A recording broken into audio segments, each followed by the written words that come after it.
I met Kenny at Santa Clara Valley Spinal Rehab Center.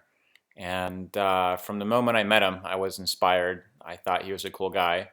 And it was just terrible to hear that he's had a spout of unfortunate events since about 2007.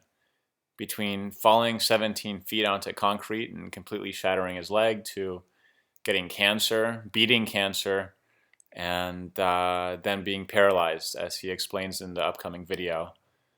This man's really been dealt a tough hand, and I'm hoping that we could use this site to help him at least buy a laptop so that he can regain some new skills. And he's an artist, he plays guitar.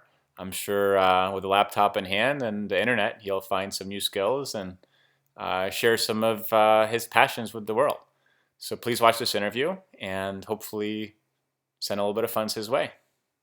My name's Kenny Haugen, and I had this rare thing called an AVM, atrial venous malformation, and it's a bleed basically by next to my spinal cord that pinched it off, and nerves started dying, and along with that, muscles and everything. And I just got weak in the legs and couldn't walk for like 2 weeks. I thought it was my strength. I didn't have any strength. I didn't know what it was causing this. I went to a chiropractor thinking he's going to crack me back into place. Yeah. He nothing happened. He said, well, since I have a history of non-Hodgkin's lymphoma 5 years ago that I took chemotherapy for and beat it. The chiropractor was thinking, well, maybe you better go see a doctor. Maybe your cancer came back. Well, I didn't want to think that. Who wants to think that you've got cancer back? Spinal cord lies. It was inside of that. So then pinching it off. Yes. And then of course, nerves and stuff are dying. Yeah. As soon as they lose oxygen. Quickly. A library on 10th and Empire. In downtown San Jose.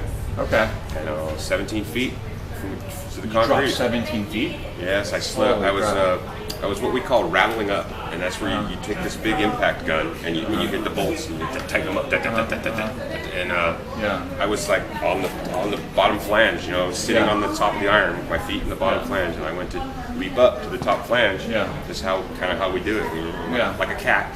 And when I did, I slanted on the hose, the pneumatic hose. And I said, everything just slowed down. And I look around. I said, okay, I'm going for that beam right there. So I went for that beam as I'm falling. And I went to grab it, and it just ripped out of my hand. So then the next thought was, okay, I'm going to land this. I'm going to land with my leg kind of bent, no problem. So I did. But when I landed, it just blew out my left foot. It just broke into midfoot, grenaded my heel. I just laid screaming.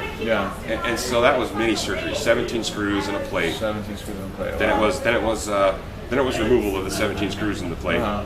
Then it was, let's fuse the ankle because of the cartilage was all compressed. So then the fusion didn't take. So then I had to have it fused again by a different doctor who put an external fix on, which is they have these things, bolts that come out to hold it securely while it's healing. So they fused it, so it only goes up and down now, not side to side. So all these surgeries, I was in a wheelchair for like almost 3 years, 2.5 years. Wow. You did that, and then I guess after that you had cancer, right? Is that right? Then I got cancer 5 years ago, non-Hodgkin's lymphoma.